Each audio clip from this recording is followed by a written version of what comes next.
오늘 하나님 말씀은 베드로후서 2장에 있는 말씀입니다. 14절의 말씀에 보면 이러한 말씀이 있습니다.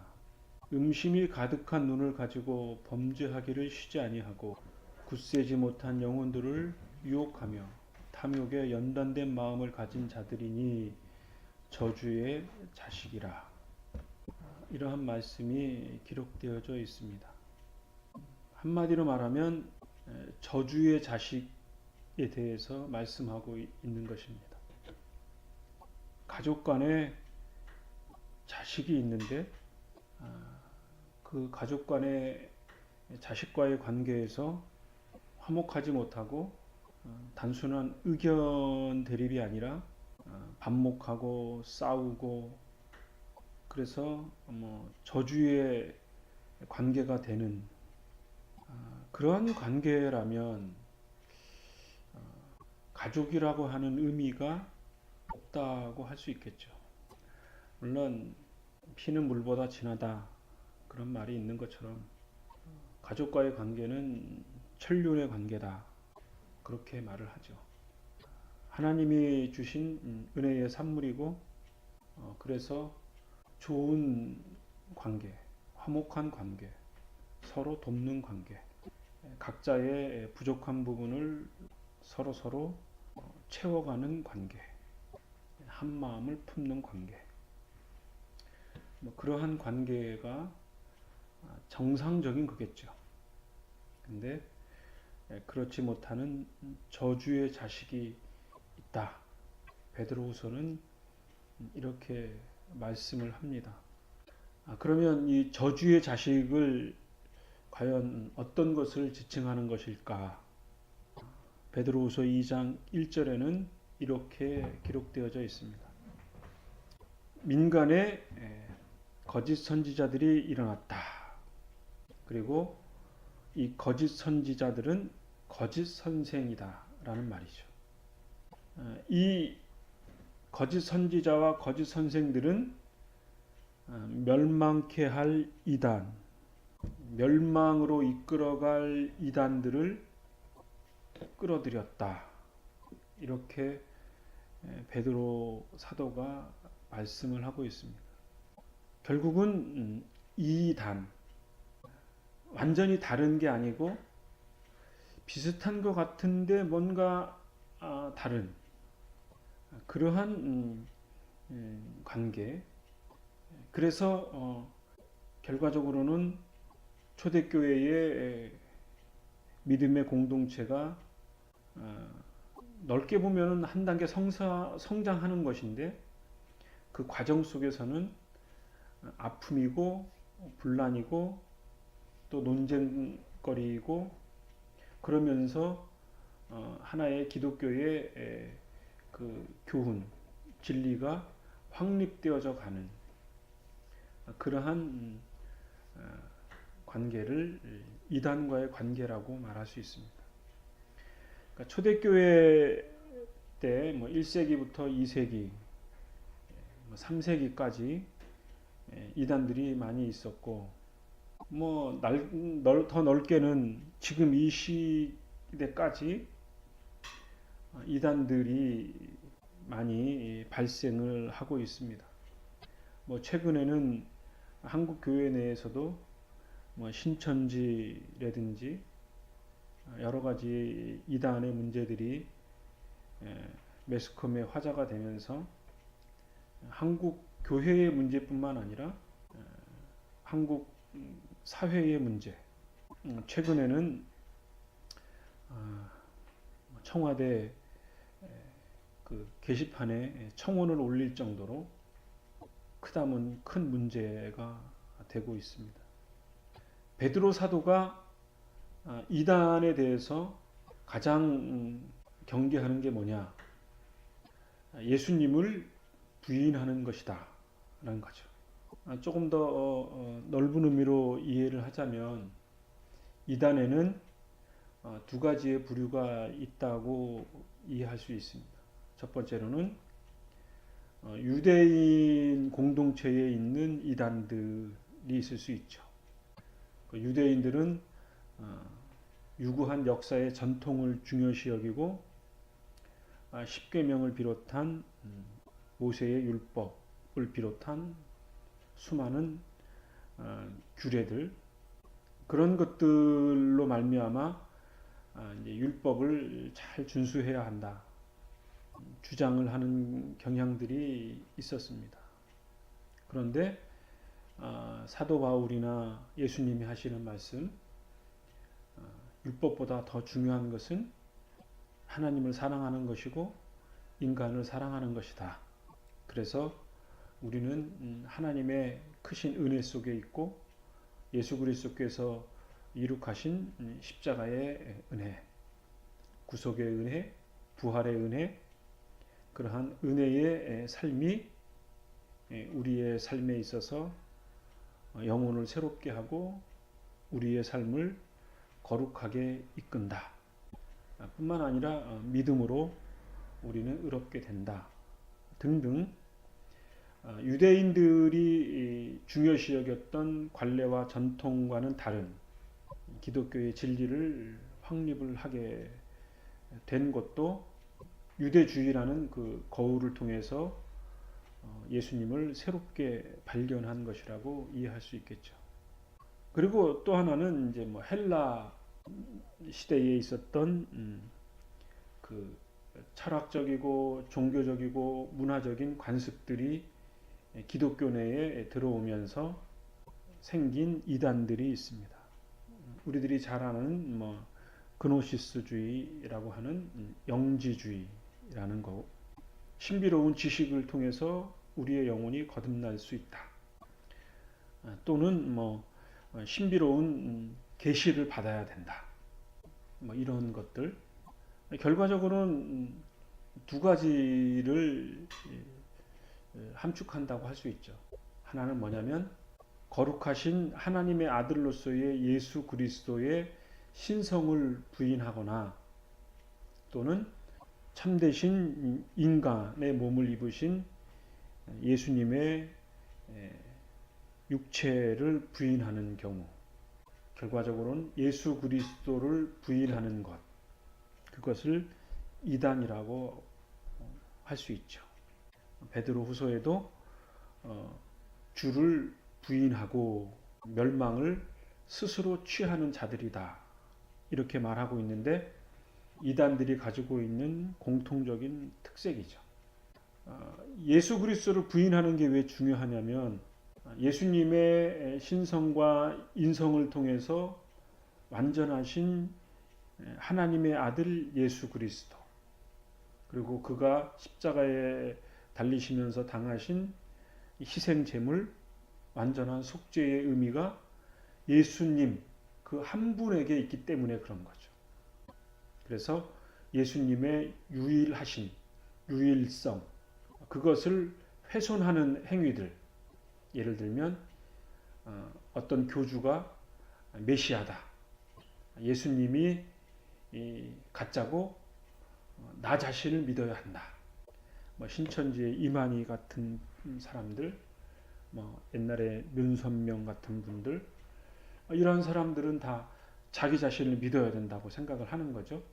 그런데 이러한 자기 자신을 믿어야 된다라고 하는 그러한 사람들의 주장들이 사실은 기독교 역사에 많이 있었습니다.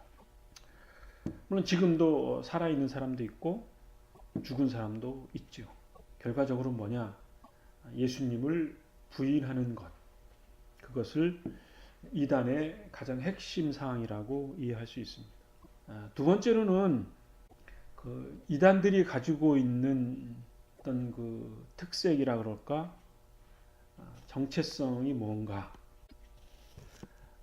서두에 읽어드렸던 14절의 말씀에 보면 음심이 가득한 눈을 가지고 범죄하기를 쉬지 아니한다고 했습니다. 그러니까 음탕한 마음, 자기의 뭔가 그 추구하는 욕심에 끌리는 눈을 가지고 범죄하기를 쉬지 않는다. 또는 탐욕에 연단된 마음을 가진 자, 탐욕. 2절 말씀에 보면 뭐 호색하는 것을 쫓는다 이런 말도 있고 3절에는 14절의 말씀과 유사한 탐심을 인하여 지은 말 이런 표현들이 있습니다. 10절의 말씀을 보면 육체를 따라 더러운 정욕 가운데 행하며 이런 표현도 있고 11절 하반절에는 회방하는 송사를 하지 아니하느냐 이렇게 말하면서 고소한다 이거죠. 작고 잘못된 것을 지적한다 그런 의미를 가지고 있습니다. 결과적으로 이런 것들은 뭐냐? 12절의 말씀에 보면 이성 없는 짐승 같아서 이런 표현을 하고 있습니다. 그러니까 이성 없는 짐승처럼 인간이 가지고 있는 정욕, 탐심, 욕심 그런 악한 본성을 가지고 거기서 나오는 일련의 모든 것들 그러한 것들이 죄가 된다는 거죠. 그리고 이 죄는 다른 사람과 같이 공감하면서 더 큰 죄를 산출해낸다. 이것을 의미하는 거죠. 모든 이단들이 다 그런 것은 아니지만 통일교나 사이비 종교의 특색 중에 하나가 은밀한 육체적인 죄악들을 산출해내는 거죠. 그것이 성적인 것일 수도 있고 물질적인 것일 수도 있고 그러한 것들을 통해서 결과적으로는 인간이 가지고 있는 그 자아를 파괴하고 또는 가정도 파괴하고 사회적인 관계를 하지 못하게 하는 사회성도 파괴되고 또 가장 중요한 인간이 가져야 할 그 거룩한 본성, 경건성 그러한 것들이 파괴된다는 거죠. 이것을 베드로후서 2장 12절에는 이성 없는 짐승 같아서 이렇게 표현을 하고 있습니다. 이렇게 잘못된 가르침을 추구하는 사람들은 뭐라고 표현하냐면 4절에 이렇게 기록하고 있습니다. 하나님이 범죄한 천사들을 용서치 아니하시고 지옥에 던져 어두운 구덩이에 두어 심판대까지 지키게 하셨으며 이렇게 표현하고 있거든요. 그러니까 영적인 존재로 지음받은 천사가 하나님의 뜻에 거역해서 하나님을 적대하고 끊임없이 하나님께 대적하고 그리고 그를 따르는 인간을 꼬드겨서 어두운 구덩이에 계속적으로 몰아간다 이거죠. 그래서 악한 것을 지속적으로 추구하게 된다. 이것은 논리적으로 이성적으로 인간의 선한 마음과는 상관없는 이성 없는 짐승처럼 본성에 끌리고 악한 영에 끌려가게 되는 그러한 어두운 구덩이에 빠지는 그러한 결과를 갖게 된다. 이렇게 이해할 수 있겠죠. 종교적인 이단 가운데에 진리적인 면에서는 좀 이단적인 요소가 있지만 생활이나 윤리적인 면에서 깨끗하고 경건하게 사는 듯한 그런 이단들도 있지요. 그러나 대부분 어두운 구덩이처럼 은밀하고 악을 산출하게 되는 그러한 경향성들이 많이 있다라는 것을 염두에 둘 필요가 있을 것 같습니다. 결과적으로는 뭐냐? 이러한 것들은 그리스도를 부인하고 하나님의 심판 아래 놓이게 된다는 것을 우리에게 가르쳐주고 있습니다. 그런 예들이 베드로후서 2장에는 몇 가지로 기록되어져 있습니다. 첫 번째로는 노아 시대 그의 7 식구가 구원을 받았던 내용이 기록되어져 있습니다. 6절에는 소돔과 고모라 성이 멸망받았던 내용이 기록되어져 있고 그것과 연관돼서 롯이 건짐을 받은 내용들이 기록되어져 있습니다. 노아의 시대 때나 소돔과 고모라나 롯과 같은 그런 시대의 사람들의 공통성은 뭐냐면 정욕 가운데 살고, 그리고 서로 부끄러운 악을 행하도 그 악을 악으로 인식하지 못하는 그러한 탐욕에 연단된 마음, 이성 없는 짐승과 같은 행위, 음란한 행위로서 육체의 정욕 가운데 살아가는, 그것을 추구하는 것에 대해서 부끄러움을 느끼지 못하는 그러한 현상들이 많았을 때 하나님이 그들을 심판하시고 징계하시는 그러한 모습들이 성경에 기록되어 있음을 다시 한번 상기시키면서 경건된 삶을 살아라. 하나님을 참되게 섬기고 의롭게 살아라. 우리가 전에 예수 그리스도를 몰랐을 때 그 어두운 가운데 있었던 그것을 다시 추구하지 말라. 이렇게 권면을 하고 있는 것입니다. 2장 22절에 보면 이렇게 말씀을 합니다.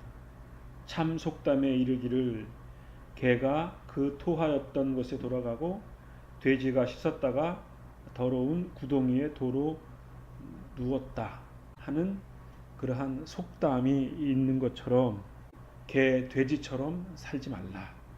우리가 예수 그리스도의 진리로 새 사람이 되었으면 그 새 사람을 힘입어서 더욱더 새로워지고 경건되어지고 의로워져야지, 우리가 전에 예수를 몰랐었던 그 상태로 다시 되돌아가는 것은 완전하게 이룩하신 예수님의 의로움 희생 제물 대신 예수 그리스도를 다시 욕되게 하는 것이고 욕보이는 것이고, 우리는 더 그러한 죄악된 모습을 통해서 더 비참한 인간이 된다.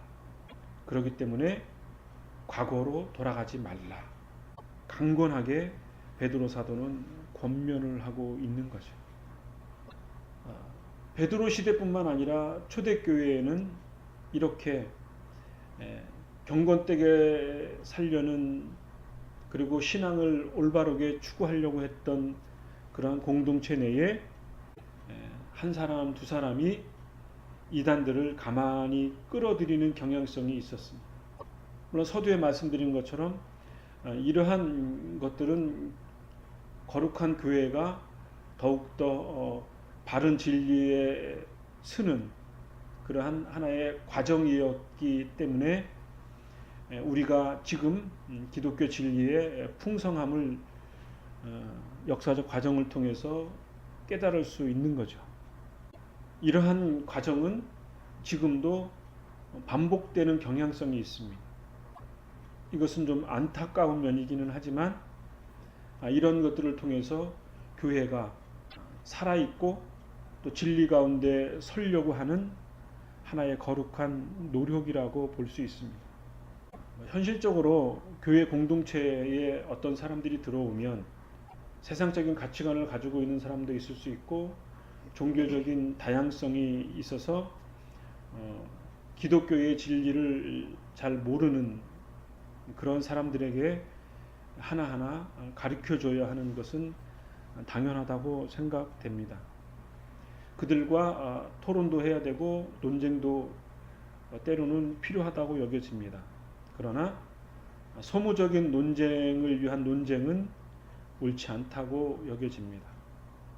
좀 냉정한 얘기인지 모르지만 기독교의 진리를 받아들이지 않는다면, 그리고 그것을 끝까지 다른 사람들에게 교회 공동체 내에 전파한다면 그들을 제재하거나 출입을 금해야 하는 것이 맞다고 여겨집니다. 그러나 그러기 전까지는 그들에게 기독교의 풍성한 진리 체계를, 또 경건과 믿음과 의로움, 그러한 모든 것들을 같이 나누어야 된다고 여겨집니다.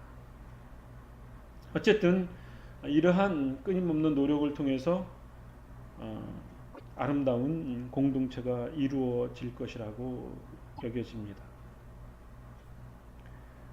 이단들 때문에 사실은 한국 교회가 지금 많은 어려움을 겪고 있습니다.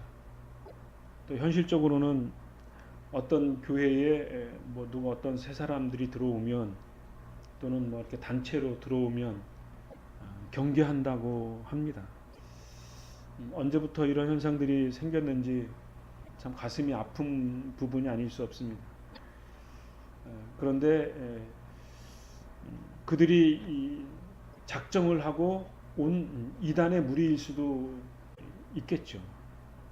그러나 우리가 그들에게 기독교의 진리의 완전함과 그것의 진정한 가치를 우리들이 먼저 체득하고 알고 누려진다면 혹 그런 사람들이 교회 내에 들어온다 할지라도 참된 경건과 바른 의식과 또 바른 삶의 태도를 그들이 감동으로 받는다면 그것이 하나님의 더 큰 은혜가 될 수 있을 것이라는 또 다른 희망을 갖습니다. 어쨌든 우리가 더 진리 가운데 바로 서고 성경의 내용들을 우리들이 하나하나 면밀히 살피면서 기독교가 참된 진리다. 예수님만이 하나님께 이르는 유일한 길이다. 그 외에는 길이 없다. 이 세상의 것, 인간의 그 누구로부터라도 의로움과 구원은 없다. 유일하신 예수 그리스도를 통해서 우리는 하나님께 이르는 의로움, 은혜의 삶을 살 수 있다라고 하는 이 위대한 성경의 진리, 그리고 장차 임할 하나님의 나라, 예수 그리스도께서 이룩하실 완전한 생명, 구원의 영광이 믿는 우리들의 심령 가운데, 우리의 가정 가운데, 우리의 공동체 가운데 영원하게 되어지기를 간절히 바랍니다. 기도하겠습니다.